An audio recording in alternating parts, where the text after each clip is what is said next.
Hi friends, இன்றைக்கி நம்ம எதை பற்றி பார்க்க போகிறோம்னா 5 டிப்ஸ் டு சேவ் மணி. பணத்தை சேமிக்கக்கூடிய எனக்கு தெரிஞ்ச 5 வழிமுறைகள் நான் உங்களுக்கு சொல்கிறேன். ஃபஸ்ட்டு, முதல்ல பட்ஜெட். நம்மளுடைய வரவு எவ்வளோ அப்படின்றது முதல்ல தெரிஞ்சுக்கணும்.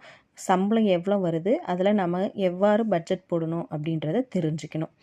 இதுக்கு நான் என்ன பண்ணுவேன் அப்படின்னா, ஃபஸ்ட்டு நான் ஒரு மாத கேலண்டர் எடுத்துக்கிட்டோம்னா அதில் தேதியில் இன்றைக்கி நான் ஒரு 10 ரூபா செலவு பண்ணுறேன் அப்படின்னா அதை நான் எழுதி வச்சுருவேன். நான் மாத கேலண்டரில் தின செலவுகளை எழுதி வைத்துக்கொள்வேன். மாதம் முடியும் பொழுது, அதாவது அந்த மாதம் முடியும் பொழுது எந்த பொருள் அல்லது எந்த செலவு அதிகமாக, ஏதாவது ஒரு விஷயத்துக்கு நம்ம செலவு அதிகமாக பண்ணியிருப்போம் இல்லையா, அது என்னன்றது நம்ம ஈஸியாக கண்டுபிடிச்சிடலாம். கடைசியிலே எடுத்து நம்ம அந்த மாதத்துக்கான செலவுகளை பார்க்கும் பொழுது செலவுகளை கண்டுபிடித்தல் இரண்டாவது.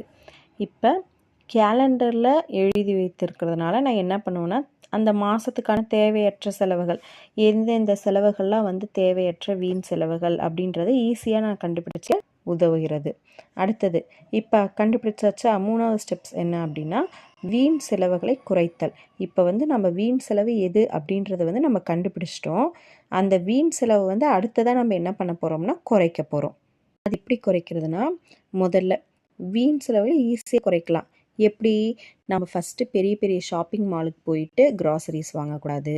அடுத்தது, பெரிய சூப்பர் மார்க்கெட்டுக்கெலாம் போகாமல் பக்கத்தில் இருக்கக்கூடிய மளிகை கடையில் போய் பொருள் வாங்குறது மூலயமா நம்மளுக்கு பாதி செலவு குறையும். ஏன்னா நம்ம பெரிய பெரிய ஷாப்பிங் மாலோ சூப்பர் மார்க்கெட்டோ போகும்போது அங்கே இருக்க பொருட்கள்லாம் நம்ம கண்ணை கவரும். நாம் என்ன பண்ணுவோம், நம்ம ஆசைக்கு நம்ம எடுத்துட்டு பில் போட்டுட்டு வீட்டுக்கு வந்ததுக்கப்புறம் தான் இது தேவையில்லையோ அப்படின்ற மாதிரி நம்ம ஃபீல் பண்ணுவோம்.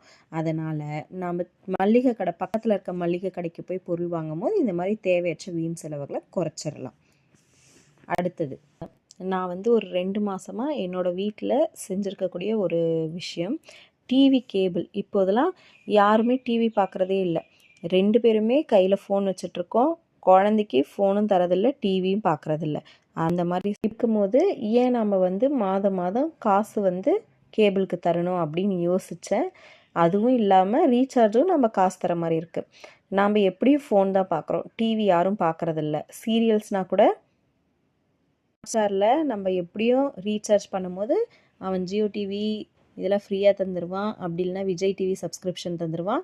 அதை வச்சு நம்ம சீரியல் பார்த்துக்கலாம். எல்லா சீரியல்ஸுமே கொஞ்சம் அப்படியே யூடியூப்லேயுமே வந்துடுது. அப்படி இல்லைன்ற பட்சத்தில் ஆப்பில் அவங்க சீரியல்ஸ் அப்லோட் பண்ணிடுறாங்க. ஒரு நாள் வெயிட் பண்ணி கூட நான் சீரியல்ஸ் பார்த்துக்கிறேன். ஸோ இப்போ நான் டிவி கேபிள் கட் பண்ணிட்டேன். அதுக்கு மாதம் மாதம் ஏன் நம்ம காசு தரணும் அப்படின்னு தான். ஹாட்ஸ்பாட், வைஃபை, ஸ்க்ரீன் ஷேரிங்கில் இந்த டிவி பார்க்கணும் போது இந்த மாதிரி ஹாட்ஸ்பாட், வைஃபை, ஸ்க்ரீன் மிரரிங்லாம் வச்சு நான் டிவியில் கனெக்ட் பண்ணி நான் பார்த்துக்கிறேன். மோஸ்ட்லி நம்ம ஃபோன் தான் பார்க்குறோம். அப்புறம் ஏன் நம்ம அந்த காசை வேஸ்ட் பண்ணணும் அப்படின்னு சொல்லிட்டு நான் அதை கட் பண்ணிட்டேன். 4வது வருமானத்தை பெருக்குவது.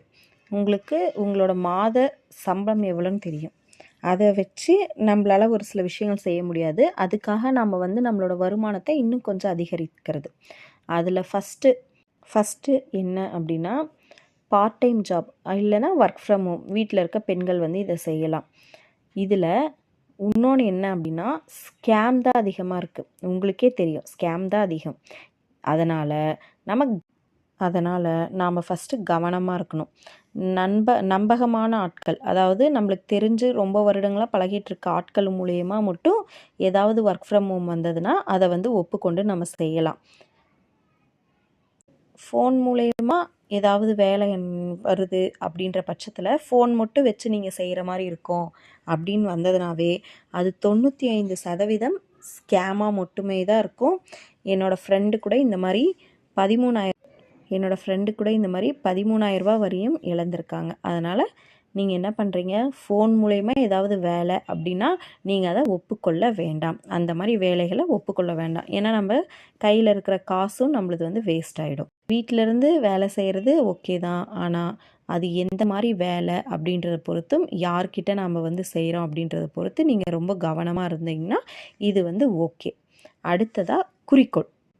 நாம் இது எல்லாமே ஏதாவது ஒரு காரணத்துக்காக தான் செய்கிறோம். அது என்ன அப்படின்னா, ஏதாவது ஒரு சிலருக்கு எல்லாமே இருக்கும், வீடு கட்டணும். ஒரு சிலருக்கு குழந்தைங்கள படிக்க வைக்கணும். இதே மாதிரி தான் 90% மிடில் கிளாஸ் மக்கள் தான் இருக்கிறோம். அதுங்கள முதல்ல நம்ம எதுக்கு ப்ரிஃபரன்ஸ் பண்ணுறோம்னா, குழந்தைங்களோட படிப்பு, இரண்டாவதாக சொந்த வீடு. இது 2 தான் அந்த குறிக்கோள்.